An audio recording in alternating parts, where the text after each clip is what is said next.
আদম আলাইহিস সালামের পায়ের ছাপ আছে অ্যাডামস পিকে, শ্রীলঙ্কার ওই পাহাড়ে। তো যেদিন আদম আলাইহিস সালামকে আল্লাহ ওখানে পাঠিয়ে দিয়েছিলেন ওই দিনটা ছিল জুমার দিন। সুবহানাল্লাহ নাই? সুবহানাল্লাহ বাড়িতে যায় বলেন, চিল্লায় পড়েন আল্লাহু আকবার। এরপরে সাইয়েদনা আদমকে পাঠানো হলো শ্রীলঙ্কায়, সাইয়্যিদাতুনা হাওয়া আলাইহিস সালামকে পাঠিয়ে দেয়া হলো সৌদি আরবের জেদ্দা শহরে। আরবিতে জেদ্দা বা জাদ্দা মানে দাদি, জেদ্দাতুন বা জাদ্দাতুন মানে কি? দাদি। হাওয়া আলাইহিস সালাম আমাদের সবার দাদি, ঠিক কিনা? ওনার নামে এই শহরের নাম। বছরের পর বছর সাইয়েদনা আদম আলাইহিস সালাম এবং হাওয়া আলাইহিস সালাম আল্লাহর কাছে ক্ষমা চাইলেন, আল্লাহ ভুল করে নিষিদ্ধ গাছের ফল খেয়েছি, তুমি মাফ করে দাও। আল্লাহ বললেন, আদম কয়েকটা কালিমা শিখিয়ে দেব, এই কালিমাগুলো পড়ে আমার কাছে দোয়া করো, আমি কবুল করে নিব। আল্লাহু আকবার। আল্লাহ শিখিয়ে দিলেন আর বললেন, আদম পড়া, রাব্বানা যালামনা আনফুসানা ওয়া ইল্লাম তাগফির লানা ওয়া তারহামনা লানাকুনান্না মিনাল খাসিরিন। ও আল্লাহ, জুলুম করেছি নাফসের উপর, ভুল করেছি, অন্যায় করেছি, আপনি যদি ক্ষমা না করে দেন আমরা শেষ হয়ে যাব, আমরা হালাক হয়ে যাব, ক্ষতিগ্রস্তদের মধ্যে শামিল হয়ে যাব, ঠিক কিনা? আল্লাহ সাইয়েদনা আদম আলাইহিস সালামের তওবা কবুল করলেন। ওনার কাজ হচ্ছে তওবা কবুল করা, আমাদের কাজ গুনাহ করা, শয়তানের কাজ ওয়াসওয়াসা দেওয়া, আল্লাহর কাজ খালি মাফ করা। সুবহানাল্লাহ পড়বেন না? তাকাব্বালাল্লাহু তাওবাতা আদম ফি ইয়াউমিল জুমআহ। আল্লাহ যেদিন আদম আলাইহিস সালামের তাওবা যে কবুল করছেন, ঘোষণা দিয়েছেন, এই ঘোষণাটা ছিল জুমার দিনের ঘোষণা। আবার সাইয়েদনা আদমকে যেদিন রূহ কবজ করে আবার নিয়ে যাওয়া হয়, ওই দিনটাও ছিল জুমার দিন। পড়েন সুবহানাল্লাহ। পৃথিবীতে একজন মানুষই শুধু জানতেন যে তিনি পৃথিবীতে কতদিন বাঁচবেন, সেটা হচ্ছে সাইয়েদনা আদম আলাইহিস সালাম। ওনাকে বলে দেওয়া হয়েছিল, উমরুকা আলফু সানা, তুমি পৃথিবীতে বাঁচবে 1000 বছর। কয় বছর? সাইয়েদনা আদমের সামনে অনেকগুলো রূহ রাখা হলো। সাইয়েদনা আদম বললেন, এরা কারা? আল্লাহ বললেন, এরা হচ্ছে নাসালুক, তোমার বংশধর, পৃথিবীতে তোমার পর এরা পৃথিবীতে আসবে। সাইয়েদনা আদম বললেন, আল্লাহ ওই যে একটা রূহ দেখা যায়, এটার নাম কি? আল্লাহ বললেন, হাদা ইবনুকা দাউদ, এটা তোমার ছেলে দাউদ, সে দুনিয়াতে নবী হয়ে আসবে, তার ছেলে সুলাইমানও নবী হয়ে আসবে। সাইয়েদনা আদম বললেন, মাবুদ আমার ছেলে দাউদের কত বছর হায়াত আপনি দিয়েছেন? আল্লাহ বললেন, 40 সানা, মাত্র 40 বছর, 4 ইয়ার্স, 40 বছর তোমার ছেলেটা বাঁচবে। ও আল্লাহ, আমি বাঁচবো কয় বছর? তুমি বাঁচবা 1000 বছর। সুবহানাল্লাহ। সাইয়েদনা আদম বললেন, মাবুদ এত ফুটফুটে সুন্দর আমার ছেলে দাউদ, মাত্র 40 বছর দিলেন কেন? জিদ মিন উমরিহি, বাড়ায়া দেন।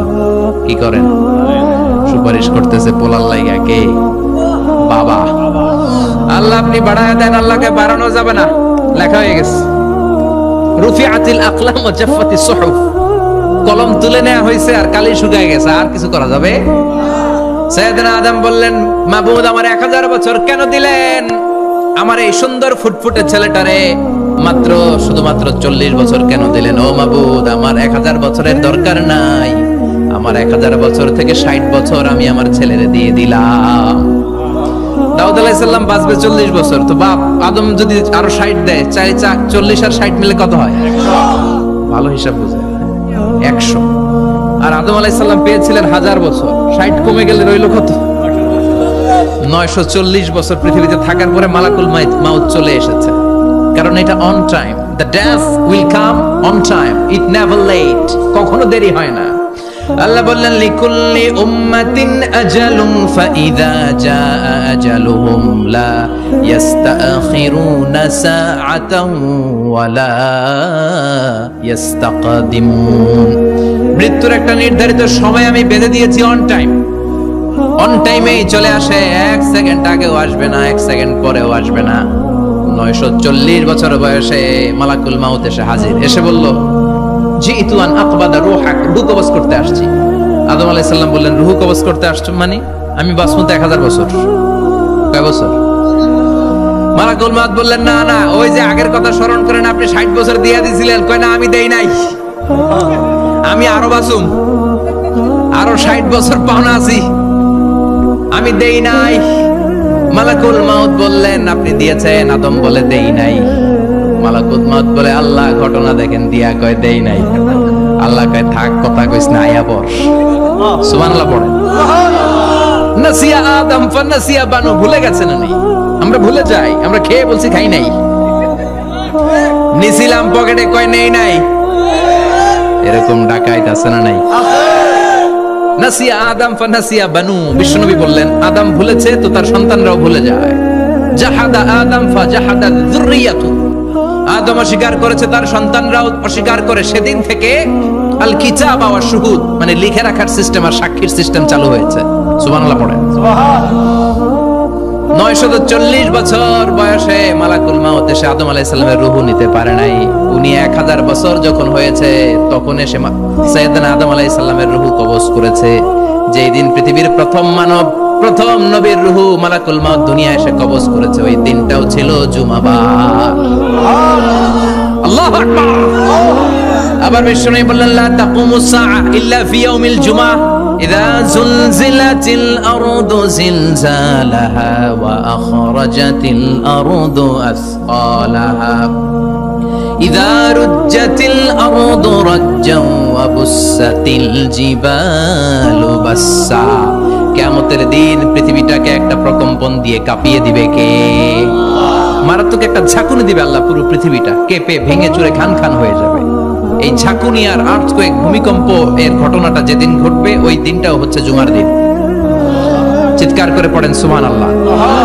তার মানে আদম সৃষ্টি হলো জুমার দিনে, দুনিয়ায় নামিয়ে দেয়া হলো জুমার দিনে, তওবা কবুল করে নেওয়া হলো জুমার দিনে, রূহ কবজ করা হলো জুমার দিনে, আবার কিয়ামত সংগঠিত হবে জুমার দিনে। পড়েন সুবহানাল্লাহ। আবার বিশ্বনবী বললেন আর রমাদান ইলা রমাদান, এক রমজান থেকে আরেক রমজানের মাঝখানে যত গুনাহ হয় মাফ করে কে? আল্লাহ। তারপরে বিশ্বনবী বললেন আল উমরাতু ইলাল উমরাহ, কেউ যদি একবার উমরা করে পরে আবার করলে 2 উমরার মাঝখানে গুনাহগুলো মাফ করে দেয় কে? আল্লাহ। আবার বিশ্বনবী বললেন আল জুমআতু ইলাল জুমআ কাফারাতুন লিমা বাইনাহুমা, এক জুমার পর থেকে সামনের জুমা আসা পর্যন্ত যে সগীরা গুনাহগুলো হয় সবগুলো সগীরা গুনাহ মাফ করে দেয় কে? রজব শাবানে বরকতে দাও, রমজান মাসে গুনাহ ঝড়াও, সপ্তাহ জুড়ে তুমি বরকতে দাও, জুমার দিনেতে গুনাহ ঝড়াও, রজব শাবানে বরকতে দাও, রমজান মাসে গুনাহ ঝড়াও। ঠিক কি না? তার মানে জুমার দিন গুনাহ মাফের দিন। সারা সপ্তাহে ভুল ত্রুটি অন্যায় যা করলাম জুমার নামাজের বদৌলতে সব গুনাহ মাফ করে দেয় কে? এই দামি দিনটাকে আল্লাহ ইহুদিদের দিতে চেয়েছিলেন, পায় নাই। আলহামদুলিল্লাহ কইবেন না? আলহামদুলিল্লাহ। ইখতিলাফু, তারা ইখতিলাফ করে হারাইছে এটা। এই দামি দিনটা রব্বুল আলামিন নাসারাদেরকে দিতে চেয়েছিলেন, ফাখতালাফু, ওরাও ইখতিলাফ করে হারাইছে। এজন্য ইখতিলাফ ভালো জিনিস না খারাপ জিনিস? মারামারি ভালো জিনিস না খারাপ জিনিস? আর ঐক্য করা ভালো জিনিস না খারাপ জিনিস? ঐক্য করতে রাজি আছেন? ইহুদিদেরকে আল্লাহ দিতে চাইলেন, ইখতিলাফ করে হারাইছে। নাসারারাও হারাইছে। ফাজা আল্লাহু বিনা ফাহাদানা বিহাদাদ দ্বীন, রব্বুল আলামিন এই দিনটা আমাদেরকে দিলেন, আমরা ইখতিলাফ করি নাই, বিশ্বনবীর হাতে হাত রেখে ঐক্য করে ঘোষণা দিয়েছি জুমার দিন আমাদের সাপ্তাহিক দিন। সুবহানাল্লাহ। বিশ্বনবী বলেন ফাগাদান লিল ইয়াহুদ, সাপ্তাহিক আনন্দের দিন ইহুদিদের জন্য হচ্ছে শনিবার, ইয়ামুস সাbt, ও বাদা গাদ লিন নাসারা, আর খ্রিস্টানদের জন্য হচ্ছে রবিবার, আর আমাদের জন্য হচ্ছে শুক্রবার। চিল্লায় পড়েন আল্লাহু আকবার। তার মানে জুমার দিন, জুমাবারের মর্যাদা বেশি না কম? চিল্লায় পড়েন বেশি না কম? জুমার দিন সকালবেলা ফজরের নামাজের পর থেকে ফেরেশতারা যতগুলো মসজিদে জুমা অনুষ্ঠিত হয় ওই মসজিদে ঢোকার প্রতিটা দরজার মধ্যে দাঁড়িয়ে থাকে। কারা কারা আগে আগে জুমার নামাজ পড়ার জন্য মসজিদে যায়, প্রত্যেকের নামগুলো একটা জান্নাতের রেজিস্ট্রি খাতার মধ্যে তুলে নেয়। এই নামগুলো স্পেশালি আল্লাহর কাছে পাঠানোর জন্য। সুবহানাল্লাহ কইবেন না? ডানে বায়ে সামনে পেছনে যতগুলো দরজা, প্রতিটা দরজায় ফেরেশতারা বসে থাকে। কে আগে আসলো নাম তুলে দেয়। তুলতে তুলতে তুলতে তুলতে খতিব সাহেব যখন খুতবা দেওয়ার জন্য মিম্বারে যেয়ে বসে যায়, ফেরেশতারা তাদের খাতা বন্ধ করে তারাও খতিব সাহেবের সামনে জুমার খুতবা শোনার জন্য বসে যায়। পড়েন সুবহানাল্লাহ। প্রথম জুমার দিন জুমার মসজিদে যে ঢুকবে, বিশ্বনবী বললেন আল্লাহর রাস্তায় একটা উট কুরবানি দিলে যেই সওয়াব, এই সওয়াব আল্লাহ আমলনামায় দিয়ে দেয়। দ্বিতীয় পর্যায়ে যে ঢুকে বিশ্বনবী বললেন বাকারা, গরু কুরবানির সওয়াব পায়। 3 নম্বরে যে ঢুকবে বিশ্বনবী বললেন কাবসা, হাদিসের ভাষায় এসেছে আল কাবাস, কাবাস মানে হলো বকরি, বকরি কুরবানির সওয়াব। 4 নম্বরে যে ঢুকবে তার হচ্ছে দাজাজা, দাজাজা মানে মুরগি। 5 নম্বরে যে ঢুকবে বিশ্বনবী বললেন বাইদাইন তাহাবুনান, গাফলতি করে টানা 3টা জুমা যে ব্যক্তি মিস করলো, তবা আল্লাহু ফি কলবিহি, রব্বুল আলামিন ওই লোকটার অন্তরের মধ্যে মোহর মেরে দেয়। ওয়া কুতিবা ফি জুমরাতিল মুনাফিকিন, মুনাফিকদের খাতায় তার নাম তুলে দেয়। 3টা জুমা যদি কেউ মিস করে, 2টা পানিশমেন্ট। এক হচ্ছে তবা আল্লাহু ফি কলবি, আল্লাহ অন্তরে মোহর মেরে দেয়। ভালো কথা ভাল লাগে না, নামাজ ভাল লাগে না, আজান ভাল লাগে না, ইসলাম ভাল লাগে না, শুধু মौज মাস্তি ভাল লাগে, গান বাজনা ভাল লাগে, এরকম আছে না নাই? জুমার নামাজে যায় না। আরেকটা হলো কুতিবা মিনাল মুনাফিকিন, মুনাফিকদের খাতায় নাম তুলে দেয়। আল্লাহ হেফাজত করো। আর জোরে পড়েন আমিন। জুমার দিন আগে আগে মসজিদে আসবেন, সবাই রাজি? আল্লাহ বললেন ইয়া আইয়ুহাল্লাযীনা আমানু ইযা নুদিয়া লিস-সালাতি মিন ইয়াউমিল জুমআতি ফাসআউ ইলা যিকরিল্লাহি ওয়া যারুল বাই', যালিকুম খায়রুল লাকুম ইন কুনতুম তা'লামুন। পড়েন না আল্লাহু আকবার। আল্লাহ বললেন ও আমার মুমিন বান্দারা শোনো শোনো, আপনাদেরকে অ্যাড্রেস করে আল্লাহ বলছেন ও আমার মুমিন বান্দারা শোনো, ইযা নুদিয়া লিস-সালাতি মিন ইয়াউমিল জুমআ, জুমার নামাজের আযান যখন দেয়া হয়, ফাসআউ ইলা যিকরিল্লাহ, আল্লাহর স্মরণে তোমরা ধাবিত হও। ওয়া যারুল বাই', কেনাবেচা বন্ধ করে দাও। যালিকুম খায়রুল লাকুম ইন কুনতুম তা'লামুন, এটাই তোমাদের জন্য কল্যাণ যদি তোমরা বুঝতে পারো। জুমার নামাজের আযান যখন হয়, ফাসআউ ইলা যিকরিল্লাহ, আল্লাহর স্মরণে তোমরা বের হয়ে যাও। আল্লাহু আকবার। ফাসআউ ইলা যিকরিল্লাহ ইযা নুদিয়া লিস-সালামি ইয়াউমিল জুমআ, জুমার দিনের আযান যখন দেয়া হয়, এই আযান দ্বারা উদ্দেশ্য হচ্ছে খতিব বসলে যেই আযান 12:30 12:15 দিকে যেই আযান, এই আযান উদ্দেশ্য নয়। বিশ্বনবীর সময়ে এই 12:30 12:15 দিকে যে আযান ছিল এটা ছিল না।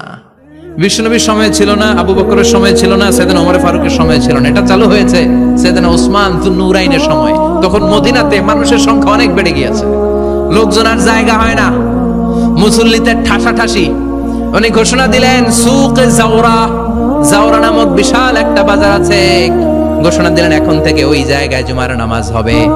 মানুষ যেন আগ থেকে প্রস্তুতি নিয়ে আসতে পারে, এজন্য জাওরা নামক বাজারে উনি আরেকটা আযান দেওয়ার প্রচলন করলেন। সুবহানাল্লাহ। সেখান থেকে আজ অবধি আমরা এই অতিরিক্ত আযানটা দিয়ে থাকি। এটা নবীর সুন্নাত না, এটা সাহাবীর সুন্নাত। বিশ্বনবীর সুন্নাহ মেনে নেওয়া যেমনি আবশ্যক, 4 খলিফার থেকে পাওয়া সুন্নাতগুলো মেনে নেওয়া আবশ্যক। বিশ্বনবী বলেন আলাইকুম বিসুন্নতি ওয়া সুন্নাতিল খুলাফায়ে আর-রাশিদিন আল-মাহদিয়িন, আমার সুন্নাত ধরবা, হেদায়েত প্রাপ্ত 4 খলিফার সুন্নাত ধরবা। কাল জুমাতি ফাসআউ ইলা যিকরিল্লাহ, জুমার দিনের আযান যখন দেয়া হয়, ফাসআউ ইলা যিকরিল্লাহ, আল্লাহর স্মরণের দিকে ধাবিত হও। দেরি করো না। দেরি করা যাবে? আযান হইলে কোনো কাজ রাখবেন? কোনো ব্যস্ততা থাকবে? কাজ একটাই, জুমার নামাজ। চিল্লায় বলেন কাজ একটাই, সেটা কি? আল্লাহ বললেন ফাসআউ, ফাসআউ এর শাব্দিক অর্থ হচ্ছে দৌড়াও। আসলে কি? তো এই দৌড়াও দিয়ে আসলে দৌড়াও বোঝানো হয়নি, এটা দ্বারা বোঝানো হয়েছে আল মুবাদারা ওয়াল ইহতিমাম, ইম্পর্টেন্স দেয়া, এমফাসাইজ করা, গুরুত্ব, গুরুত্বের সাথে আগে আগে প্রস্তুতি নাও। ফাসআউ দ্বারা দৌড়ানো বোঝানো হয়নি। প্রমাণ কি? কারণ বিশ্বনবী দৌড়ে দৌড়ে নামাজে যেতে নিষেধ করেছেন। বিশ্বনবী বলেছেন ইদা উকিমাতিস সালাহ, মনোযোগ দিয়ে শুনেন, ইদা উকিমাতিস সালাতু ফালা তাতুহা তাসআউন ওয়া আতুহা তামশুন আলাইকুম বিসাকিনা ফামা আদরাকতুম ফাসাল্লু ওয়া মা ফাতাকুম ফাতিমু, যখন নামাজ শুরু হয়ে যায় দৌড়ে দৌড়ে যাবে না, তামশুন হেঁটে হেঁটে যাও, আলাইকুম বিসাকিনা ধীরে ধীরে যাও, ফামা আদরাকতুম ফাসাল্লু ইমাম সাহেবের সাথে যে যত রাকাত পাবা পড়বা, ওয়া মা ফাতাকুম ফাতিমু, যেটা ছুটে যায় নিজে নিজে পড়ো, কবুল করে নিবে কে? আল্লাহ। কিন্তু দৌড়ে যায় নামাজ ধরা যাবে? খবরদার, ধীরস্থির ভাবে যাবেন। হাঁটার মধ্যে একটা গুরুত্ব দিয়ে তাড়াতাড়ি ধরতে চাবেন, কিন্তু দৌড়ে যাওয়া যাবে? নিষেধ করেছে। অনেক মুসল্লিরা এটা করে। ধরেন মাগরিবের নামাজ, ওযুখানাতে মুসল্লিরা ওযু করতেছে, ইমাম সাহেব নামাজ শুরু করেছেন আল কারিআতু মাল কারিআ ওয়া মা আদরাকা মাল কারিআ, মুখস্থ আছে না সবার? মুসল্লি মনে করতেছে ওযু হইছে আমার অর্ধেক, এখন যদি তাড়াতাড়ি ওযু না করে দৌড় না দেই রাকাত পাওয়া যাবে? রাকাত পাওয়ার জন্য দিছে দৌড়। মসজিদে হচ্ছে টাইলসের মসজিদ, পিছলা কইরা মুসল্লি একদিকে, লুঙ্গি আরেকদিকে। আছে না নাই? আমার কাছে খবর আছে এরকম পা ভাঙছে অনেকের। রাকাত ধরার জন্য মুসল্লি তাড়াহুড়ো করে দিছে দৌড়, মুসল্লি একদিকে, লুঙ্গি গ্যাং ভাঙ্গা শেষ। এখন ল্যাংড়া। বিশ্বনবীর কথা মানে নাই, ওটারে ল্যাংড়া বানাইছে কে? এজন্য বিশ্বনবী বললেন খবরদার দৌড়ে যাবে না, একামত হয়ে গেলে ধীরস্থির ভাবে যাও। কেননা দৌড়ে দৌড়ে আপনি কার দরবারে যাবেন? উনি তো সব রাজার বড় রাজা, মহারাজা। মহারাজার দরবারে তাড়াহুড়ো করা যায় নাকি? ফিট হয়ে কাপড় চোপড় পরে আতর টাতর মেখে ধীরস্থির ভাবে যাবেন। দৌড়ে গেলে আপনার হার্টবিট বেড়ে যাবে, আপনার ব্রেথ ইন ব্রেথ আউট, শ্বাস প্রশ্বাস বেড়ে যাবে। তো হাঁপানির চোটে তো আপনি হাঁপাতে থাকবেন। আপনি তাহিয়া পড়বেন কখন, তাসবিহ পড়বেন কখন, আল্লাহর প্রশংসা করবেন কখন? চিল্লা এখন ঠিক কিনা? এজন্য আল্লাহ বললেন ফাসাউ ইলা যিকরিল্লাহ। জুমার নামাজের আযান যখন হয়ে যায় তোমরা আল্লাহর জিকিরের দিকে ধাবিত হও। যিকরিল্লাহ, আল্লাহর স্মরণ। জিকির মানে কি? কিন্তু এই জিকির দ্বারা এই আয়াতের উদ্দেশ্য হচ্ছে আল খুতবাতাইন, জুমার 2 খুতবা। জুমার জিকিরের অনেক অর্থ আছে। জিকির মানে সালাত, জিকির মানে কোরআন, জিকির মানে ওয়াজ, জিকির মানে সম্মান। আবার জিকির মানে জুমার 2 খুতবা। আবার জিকির মানে সুবহানাল্লাহ, আলহামদুলিল্লাহ, সুবহানাল্লাহ, আলহামদুলিল্লাহ, লা ইলাহা ইল্লাল্লাহু মুহাম্মাদুর রাসূলুল্লাহ সাল্লাল্লাহু। এটাও জিকির। সুবহানাল্লাহ, আলহামদুলিল্লাহ, আল্লাহু আকবার। এই 3 জিকিরের চেয়ে শ্রেষ্ঠ কোনো জিকির আছে? কথা কন। বিশ্বনবী প্রত্যেক ফরজ নামাজের পরে সুবহানাল্লাহ 33 বার, আলহামদুলিল্লাহ 33 বার, আল্লাহু আকবার 34 বার পড়তেন। রাজি আছেন? সবাই পড়তে রাজি আছেন? লাফালাফি করবেন না তো? ঘাড় বাঁকা করবেন না তো? হুই হুই করে চিল্লাফাল্লা করা যাবে? জিকিরের মধ্যে সৌন্দর্য আছে না নাই? আল্লাহ নিজেও সুন্দর। আল্লাহর কাছে যেটা আমরা পেশ করব সবটাই সুন্দরভাবে পেশ করতে হয়। চিল্লা এখন ঠিক কিনা? তার মানে জিকিরের অনেক অর্থ। জিকিরের এক অর্থ হলো কোরআন। জিকিরের এক অর্থ কি? আপনি যখন কোরআন পড়েন তখন জিকির করেন কার? কথা বলেন। আবার আপনি যখন নামাজ পড়েন জিকির করেন কার? আবার আপনি যখন লা ইলাহা ইল্লাল্লাহ এটা পড়েন জিকির করেন কার? পড়েন সুবহানাল্লাহ। এই লা ইলাহা ইল্লাল্লাহ সবচেয়ে শ্রেষ্ঠ জিকির। সাইয়েদনা মুসা আলাইহিস সালাম আল্লাহরে বললেন, আল্লাহ আল্লিমনি যিকরান, আপনি আমার এমন একটা জিকির শিখায়া দেন লা ইয়ালামুহা ইল্লা আনতা ওয়া আনা, যে জিকিরটার শব্দ আপনি আর আমি ছাড়া কেউ জানবে না। দুনিয়াতে যত অদ্ভুত অদ্ভুত প্রশ্ন সব আপনি মুসা আলাইহিস সালামের মাথা থেকে পাবেন। ভেরি কিউরিওসিটি ছিল ওনার, বিভিন্ন বিষয়ে আল্লাহরে প্রশ্ন করতেন। আল্লাহরে বললেন, আল্লাহ আল্লিমনি কালিমাতান, আল্লিমনি যিকরান লা ইয়ালামুহা ইল্লা আনতা ওয়া আনা। ও আল্লাহ এমন একটা জিকির আমারে শিখান, দিনে রাতে সব সময় এই জিকির আমি করব, আপনারে ডাকবো, কিন্তু শর্ত হলো এই জিকিরটা জানবে শুধু আপনি আর জানবো শুধু আমি, কেউ জানবে। আল্লাহ বললেন, মুসা পড়ো লা ইলাহা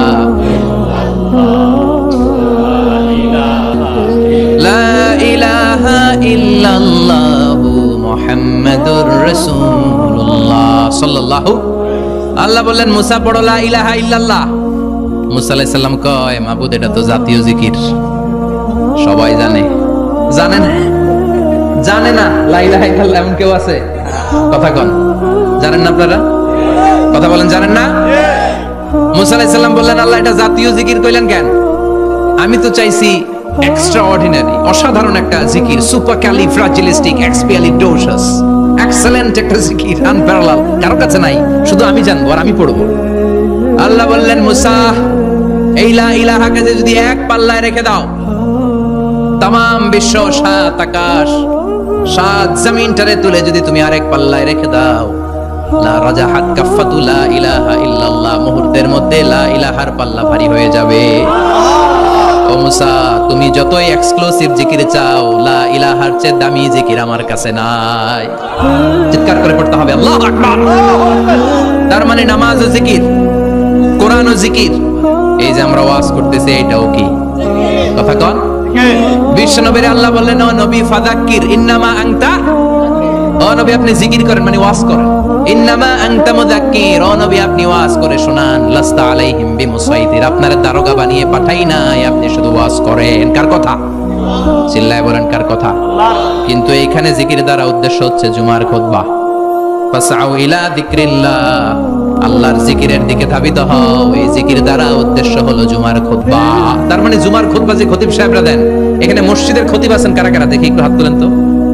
1 2 3 4 5 6 7 গুণে শেষ করা যাবে না, অনেক খতিব। আল্লাহ এই খতিবদেরকে তুমি কবুল করো। আর জোরে পড়েন আমিন। এই যে যিকরুল্লাহ, ফাসআউ ইলা যিকরিল্লাহ দ্বারা আল্লাহ তাআলা জুমার খুতবাকে বুঝিয়েছেন। কি বুঝিয়েছেন?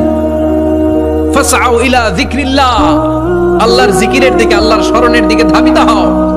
এটা দ্বারা উদ্দেশ্য হচ্ছে জুমার খুতবা। আল্লাহ বুঝাতে চাইলেন জুমার খুতবা যাতে মিস হয়ে না যায়।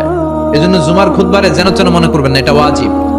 জুমার নামাজ যেমনি ওয়াজিব, জুমার খুতবা দেওয়াও, কথা বলেন, জুমার খুতবা ওয়াজিব, শোনা ওয়াজিব, খুতবা দেওয়া ওয়াজিব। এই জন্য রব্বুল আলামিন জোহরের নামাজকে ফরজ করে দিয়েছেন 4 রাকাত। যেহেতু জোহরের নামাজের আগে পরে কোনো খুতবা নাই, জুমার দিন খুতবা আছে, তাই জুমার দিন 4 রাকাত থেকে কমিয়ে তিনি 2 রাকাত করে দিয়েছেন। কি ব্যালেন্সড ইসলাম, কি ভারসাম্যপূর্ণ আমাদের জীবন বিধান। প্রতিদিন জোহরের সময় ফরজ কয় রাকাত, কিন্তু জুমার দিন ফরজ কয় রাকাত, 2 রাকাত কমাইলো কেন? খুতবা, সুবহানাল্লাহ কইবেন না? এজন্য জুমার খুতবাটা খতিব সাহেব যারা আছেন খুবই জরুরি।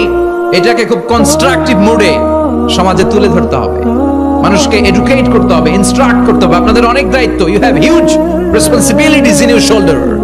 আপনাদের অনেক দায়িত্ব। খতিব যারা, এটা ছোটখাটো কোনো রেসপন্সিবিলিটি নয়, এটা অনেক বড় দায়িত্ব।